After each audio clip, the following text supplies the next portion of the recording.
আসসালামু আলাইকুম ইয়া আহলাল কুবুর আনতুম লানা সালাফুন ওয়া নাহনু বিকুম লাহিকুন। হে কবরবাসী, তোমাদের উপর শান্তি বর্ষিত হোক, তোমরা আমাদের অগ্রগামী দল, আমরা তোমাদের সাথে সম্পৃক্ত হব অচিরে। নবীজি আরো বললেন, আমার মন এবং দিল চাইতেছে আমি যেন আমার ভাইদের সাথে সাক্ষাৎ করতে পারি। সকলে বলুন সুবহানাল্লাহ। দেখুন, একটু খেয়াল করুন হাদিসটা। শুধু উম্মতরাই যে নবীকে দেখতে চায় তা না, আমার নবীও আমাদেরকে দেখার জন্য পাগল পারা। সকলে বলুন সুবহানাল্লাহ।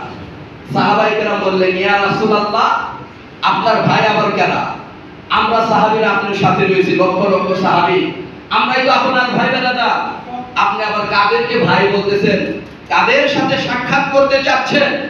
তখন নবীজি বললেন, তোমরা আমার সাথে যারা রয়েছে তারা আমার সঙ্গী সাথী, তারা আমার কি? সাহাবী। তোমরা আমার সাহাবী, সঙ্গী সাথী। আমার ভাই বেরাদার হলো আমার ওই সমস্ত উম্মত যারা এখনো দুনিয়াতে আসে নাই। সকলে জুড়ে জুড়ে বলুন সুবহানাল্লাহ। সুবহানাল্লাহ। আমরা উম্মত যেমন নবীর জন্য পাগল পারা, নবীও আমাদের উম্মতকে দেখার জন্য পাগল পারা।